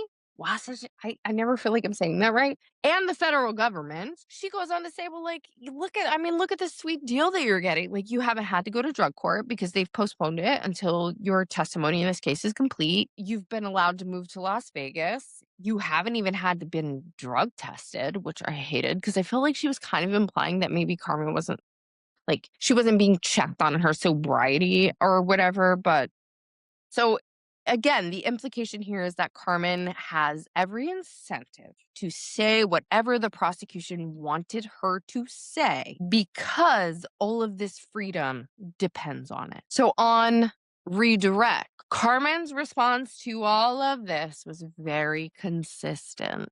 And I thought genuinely powerful as far as testimony is concerned, as far as her credibility is concerned. So we heard defense ask her and throw in her face this big fat get out of jail free card. Okay. Prosecution on redirect does a thing that I love. He pulls out a transcript of that very same conversation and asks Carmen to read her response directly after being told by the investigator that she was getting this big get out of jail free card. Her response to the detective in her own words. Even if that is the case, I still feel like I need to step up and take accountability if this is what really happened to Eric. I have to say it again. I have to say it again because it matters to me. We find out throughout cross-examination of Carmen Labra that, like, she started her drug use at age 11.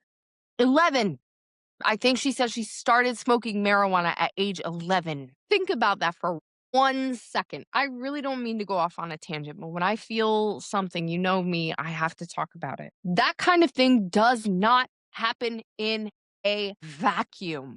That kind of thing happens when a child is not being protected the way that they should be. And this woman has fought her way through addiction for her entire life. She's 54 years old. Her drug addiction started when she was 11. 11. She's been clean for 4 years now. She sat in that witness chair over 2 days. She held it together. She answered every question. She didn't get defensive.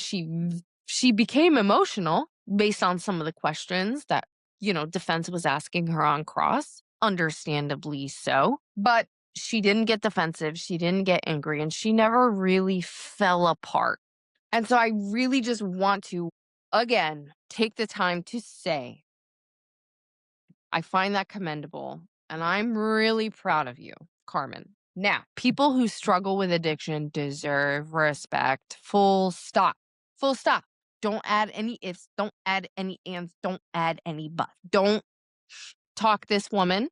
Do I believe absolutely everything she said was 100% true? No. Do I find her credible as far as the events that occurred leading up to Eric's death. When do I believe that she was was recruited by Kouri Richins to, what's the word I'm looking for? Procure drugs. Yes, I believe that. I find that what she says is credible. Maybe she can't remember every day. Maybe she can't remember everything she said. But do I believe that at the end of the day, Kouri Richins got Carmen Lauber to procure illegal substances for her? Yes, she's not a perfect witness, obviously. But I do believe that Carmen Lauber is a human being who got caught up in something absolutely terrible, who sobered up, straightened out her life, and right now, this day, is trying to do the right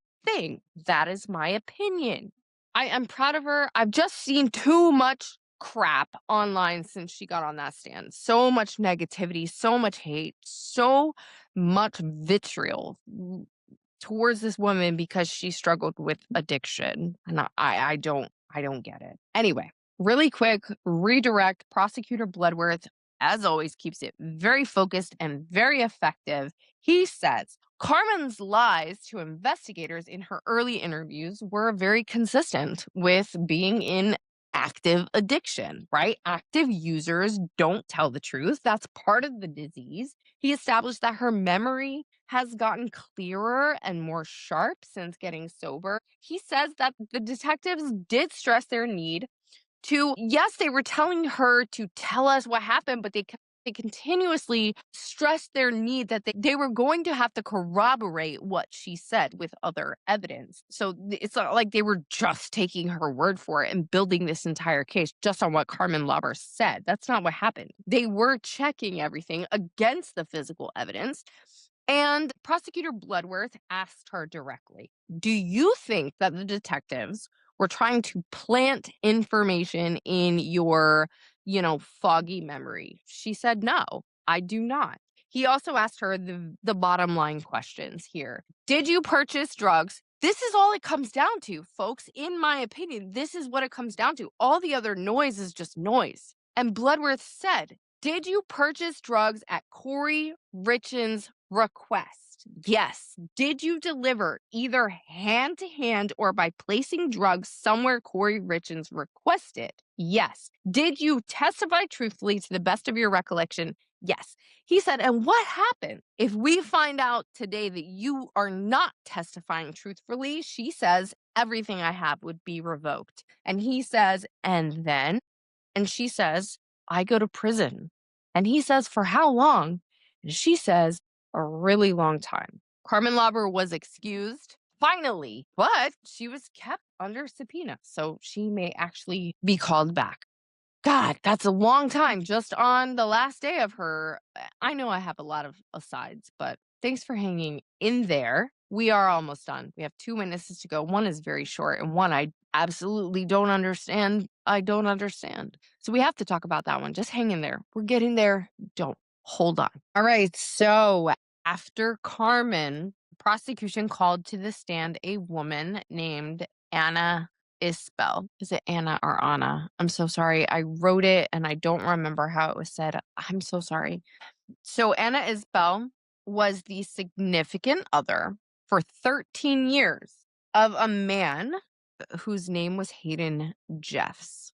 Hayden Jeffs was a handyman who did work for Kouri Richins. Now, I was doing a live with Kathy over at Gossip Rumor and Innuendo. We did this live last weekend. It was kind of like a trial prep, right? Getting ready to get us into this. And I had mentioned Robert Grossman.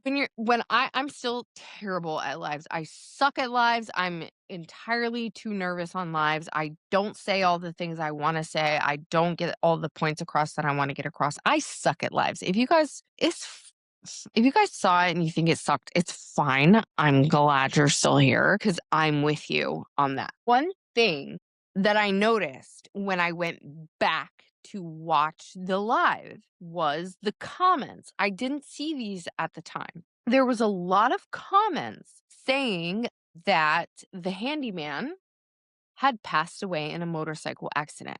A lot of people thought that this was Robert Grossman because I had said that Robert Grossman was maybe going to testify, and everybody's like, well, he can't because he's, as Kathy would put it, at the endless heaven buffet. And so when I was watching it back, I was like, oh my God, I didn't even know that. I had no idea. Here's what happened. News had come out that a handyman of Kouri Richins had passed away in a motorcycle accident. It was not her paramour. Her paramour is still, he is still here. Today we find out that the person that a lot of people were referring to as the handyman, thinking it was the paramour, right? Because he was also one of her handyman's men. You know what I mean?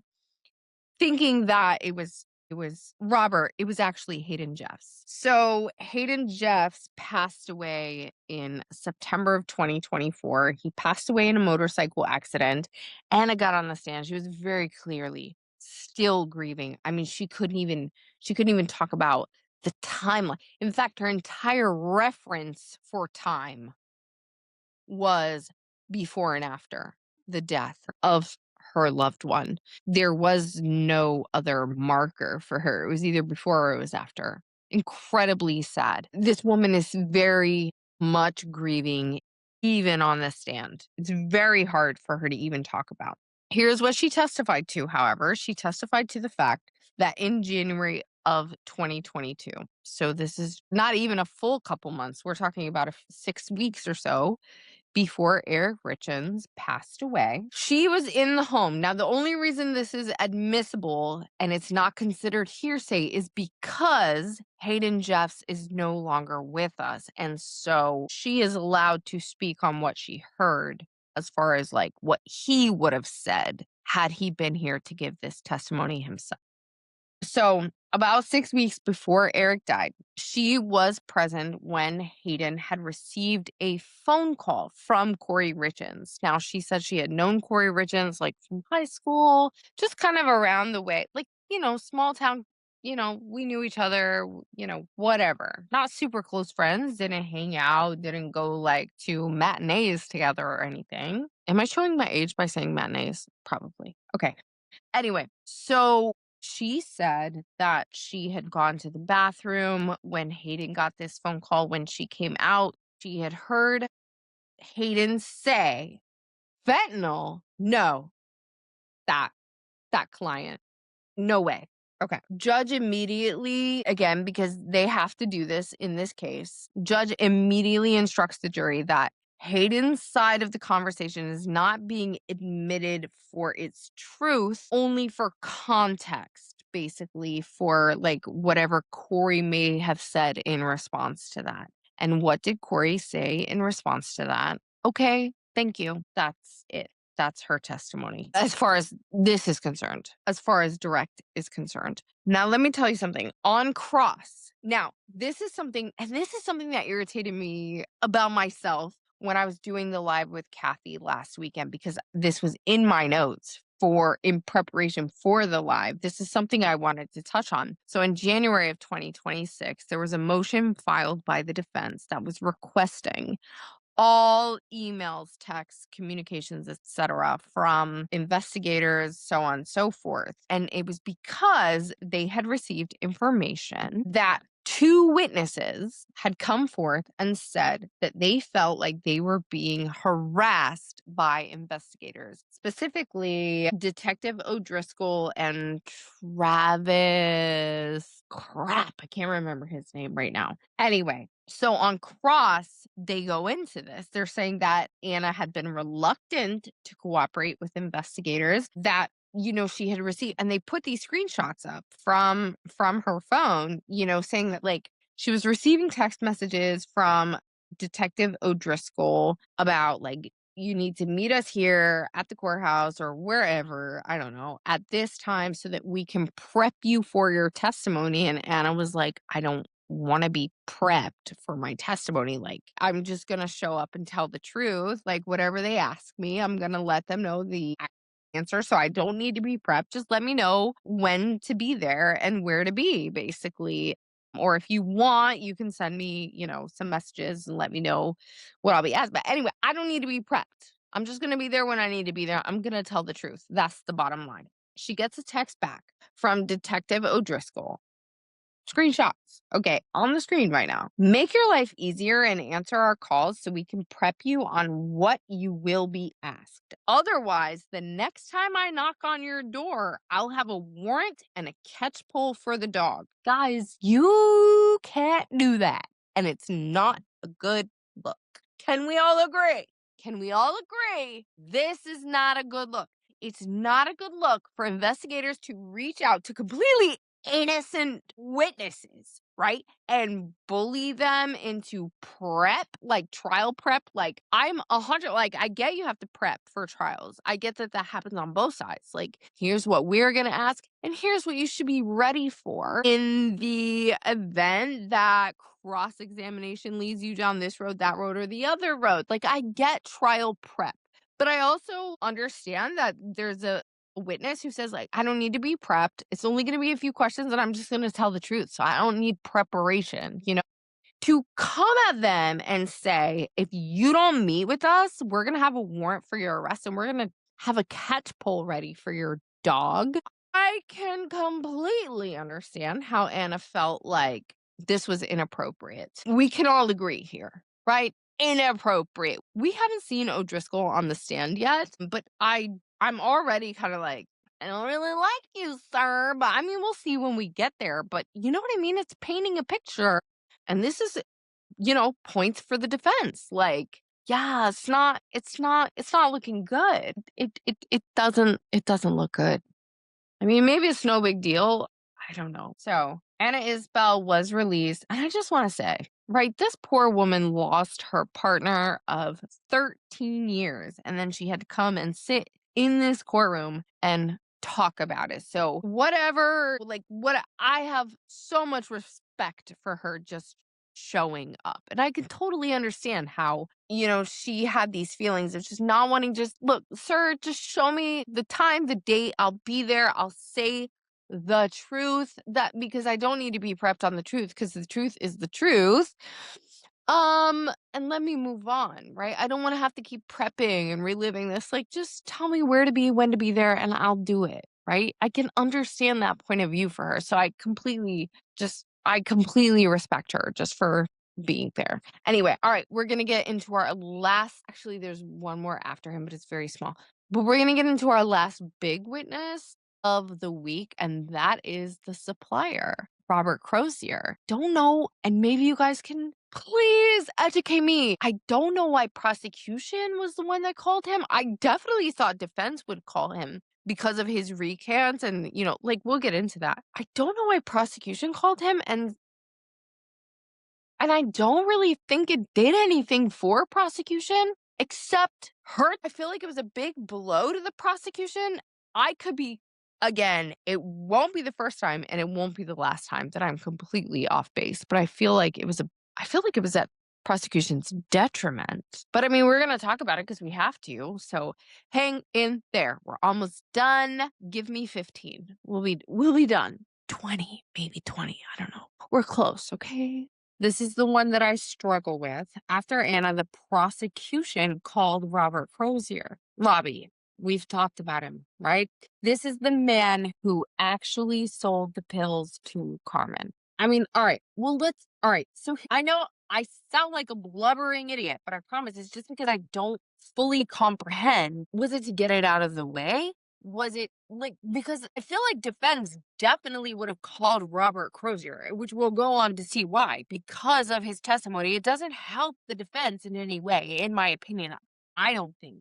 And then I feel like it would have been beneficial if prosecution had let defense call him, because then they would have been allowed to ask him like leading questions. So I guess I'm just not grasping the logic behind them calling him to the stand other than just to get it out of the way. I like to just face it head on, knowing that this was going to be a point of contention. Like, let's just get it in, get it on, get it over with. You guys know? Help me. What am I missing? My thoughts and feelings aside, let's just get into it because I know you guys are tired and I love you for still being here. Let me just pick up my stack. And And let's just roll through. Here is what Robert Crozier testified to. In early 2022, Nicole Cummings, this is a woman that he had, I think, been in a relationship with or had lived with briefly, right?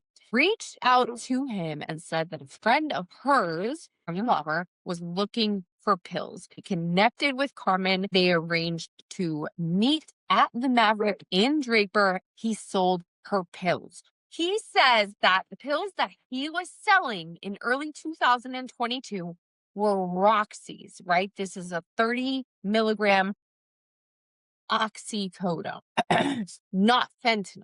He says that he didn't start selling fentanyl until late 2022. He says that the pills that he sold Carmen came from people with prescriptions, not from illicit manufacturers. But remember when we talked about when the toxicology report came out and said that Eric had acetylfentanyl in his blood, which was an illicit form of fentanyl, which means it was non-pharmaceutical. It was like street made. All right. So he signed this affidavit, which we went through, saying that he sold oxycodone. Now, in his original jail interview, he says that the reason he agreed to, like, oh, yeah, I guess I sent her fentanyl was because he was detoxing. He wasn't in his right mind. He was scared. He was just kind of agreeing to whatever detectives or investigators were suggesting to him. So then defense gets up on cross. They walked him through all of this once again, very carefully. And he was consistent. He's sober now and says he sold Carmen oxycodone, not fentanyl. He said that when he was high and or detoxing, he had apparently said fentanyl. And he continued throughout, both direct and cross. So it's not like he was being easy on anyone. He was just like, I don't know, I don't remember. And they're like, oh, if I show you a transcript, this is both sides saying if I show you a transcript of what you said, will that refresh your recollection? He's like, no, it won't refresh my recollection. I mean, I can read to you what I said. I obviously said it, but it doesn't mean I remember having these conversations because I don't. So at this point, it's like, oh, all right. Well, at this point, I think you should just be excused because it's just kind of like he's not. Anyway, whatever. So, does this matter? Yes and no, in my opinion. Here's the thing. So, by early 2022, this is just some research that I have done on fentanyl in general. The street drug market had already been flooded with illicitly manufactured fentanyl pills. And apparently, these pills were actually pressed to look like manufactured, like to look like Roxy 30s, which is what he said and thought he was selling them. From what I read, it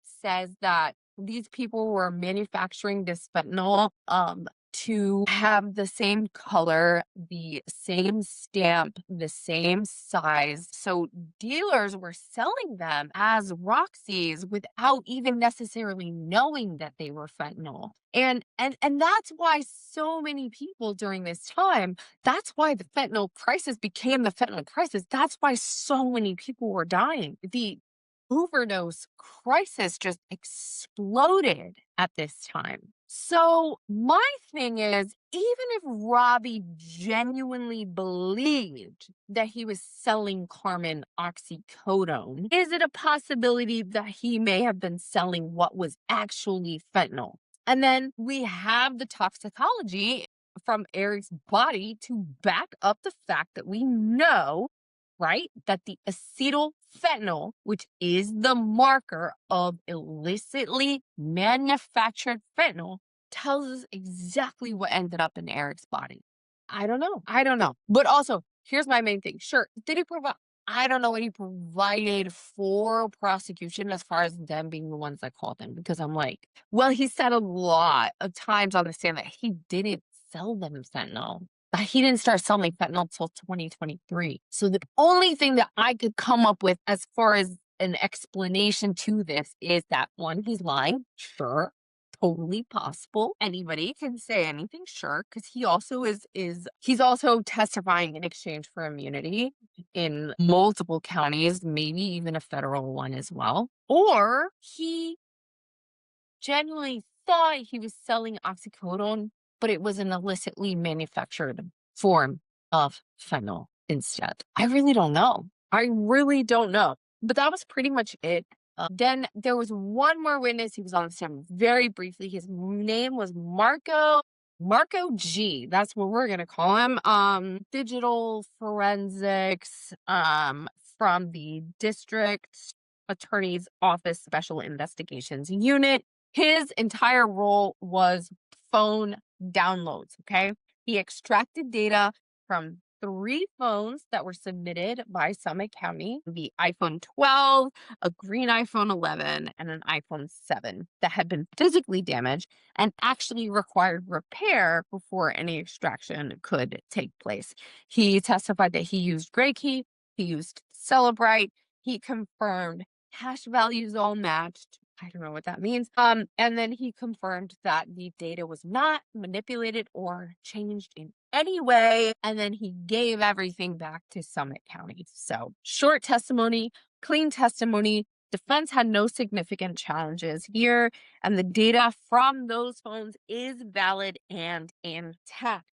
And then, right in the middle of me watching this, so I don't know how far behind I was. Maybe I was a little bit behind, but right in the middle of all of this, the stream went down. The whole stream went down. I was watching it on Court TV. It completely blacked out. It disappeared. And here's what happened. During this time, I don't know how far, again, I don't know how far behind I was, but during this time on Friday, an undercover officer from the Salt Lake County DA's office took the stand. So the court cameras, which had been broadcasting this trial live, they show his face here. I didn't see it. I didn't see it. I don't know how many of you did. But the point is, this officer is still an active undercover officer, right? He's not supposed to be identifiable in any way. So this is a big whoopsie. A big whoopsie. So I think that the moment that this was realized, all of these streams from Court TV, Long Cry, whoever's streaming these, everything went down, which I commend them for. Like every stream went down. And this is the right thing to do. It's the ethical thing to do. And I want to be clear. It's extremely important to protect the safety of law enforcement, even when that means us saying like, why is my feed cut? Like, for a reason. It was for a reason. But because of this, I think the defense made it very clear by the end of this day that they intended to file a motion for a mistrial because of this incident. The judge did acknowledge that this whoopsie had happened and said that they're going to address it first thing on Monday morning. I don't know. Again, I'm not an expert. I have no idea. But a mistrial, like a whole mistrial based on like this live stream incident, I feel like is kind of a long shot. The jury isn't watching the live stream, like they're in the courtroom, like they are who matters, right? Not us. They were able to see this officer testify. They saw his face. And so I don't think the issue is like, the issue is not what the jury saw or heard, right? And that's what matters when deciding these cases and making sure that these cases are fair. But I guess that the defense is presenting the fact that like the public saw this and now this can create a risk to officer safety or to the integrity of the trial as a whole. And so there are grounds for a mistrial or whatever. I mean, they are serious concerns, but I just don't feel like they automatically translate into like mistrial territory. I could be wrong. And I'm sure the judge is going to weigh all of this very carefully. My expectation is that Monday morning, this motion will get denied. It will be addressed on the record, I'm sure. And then, we'll talk about it when it happens on Monday.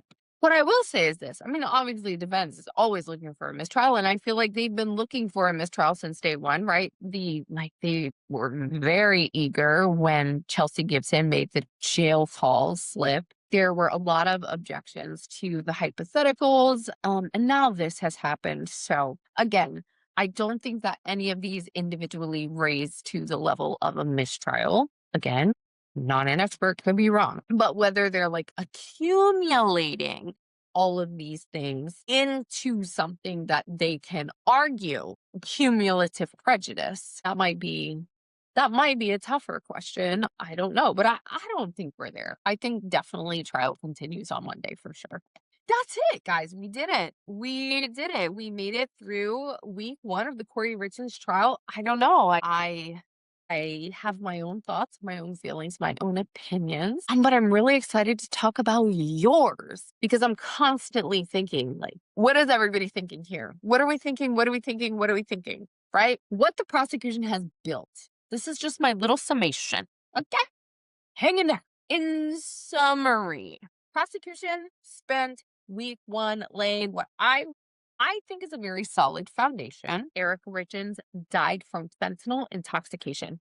Not in dispute. Okay. Quetiapine, Corey's antipsychotic medication, was found in his stomach. He had no prescription for it. The fentanyl concentration in his gastric contents was massive, which is consistent with a massive oral dose put into something that he consumed, though it, as it turns out, according to toxicology, may not have been that Moscow Mule, which is what I thought this whole time. I don't know. The acetyl fentanyl is showing that this was an illicit source of fentanyl.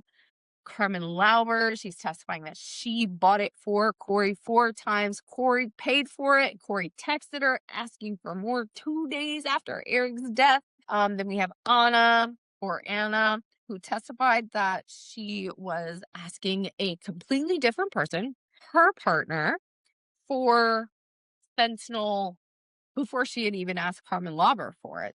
The phone data, all of that stuff is still yet to be seen. I was really hoping we would see that on Friday, but we didn't. But it's okay because we are inching towards digital evidence. Now, what is the defense doing? In my opinion, I have no idea in real life, but I'm going to tell you what I think. I think that defense has been, you know what? Defense has actually been running like quite a few parallel strategies, in my opinion. I feel like they're attacking the investigation, right? They're saying the scene wasn't properly secured, the checklist wasn't followed to the T, the hydrocodone bottle that was found that was never tested, the downstairs wasn't searched. You guys kept going back. Why? Because you kept missing things. You didn't know what you were doing. That's what I feel like they're doing as far as that goes. Then, as far as manner of death, with that undetermined thing, honey, they are going to hold on to undetermined for as long as they possibly can. Of course, attacking Carmen Lauber's credibility as a whole, her drug use, her inconsistent interviews, the fact that she's getting this deal to cooperate with investigators and prosecution. And then, with the whole Robert Crozier testimony suggesting that he never sold them fentanyl, he sold them oxycodone. If you can't put fentanyl in Kouri's hands, how is it getting in Eric's system? Because Robert Crozier gave Carmen oxycodone, and oxycodone was then transferred from Carmen to Kouri. Oxycodone's not what was found in Eric. Fentanyl was. So defense's big thing is, how's it getting there then? He's saying he didn't even sell that to her. Her connection, it doesn't make sense. It's not adding up. Prove it. I mean, fair point. Fair point. So we're at the end. Thank you guys so much for doing these are so much fun. Like, I don't know how long this video is going to end up being, maybe an hour and a half or so. I started recording it about 7 hours ago. And it's funny because it's literally just how I love spending my time. It's just blabbing on and on about these things that you guys have already heard a million times. I'm not saying anything new, I'm sure, but I love knowing that I'm talking to people who want to talk back to me about the things that I love talking about. Oh, I just love you guys. Anyway, what I think we're going to be hearing leading into week two, this whole mistrial motion, of course, is going to be dressed Monday morning. I'm assuming trial is going to continue. I don't know, but I believe it will. And so then I think we're going to start moving into the territory that I think will fundamentally change the energy in that courtroom. I definitely believe, and we've had little snippets here and there, but I definitely believe that the digital and electronic evidence is coming. This is my favorite kind of evidence. This is my favorite part of any trial. I love digital evidence. I believe we're going to see next week the Celebrate extractions from Kouri's phones, Robert Grossman's phones, Carmen Lauber's phone. I think that we're going to see the text messages, the Google searches, unravelers, the Google searches alone. We've had a preview of what's reportedly on these phones, right? Luxury prisons for the rich. Is naloxone similar to heroin? What is considered a non natural manner of death? Can police see deleted text messages? How long do life insurance payouts take? All of these, among others, we've just had little teasers. I feel like the prosecution has been very patient and very methodical.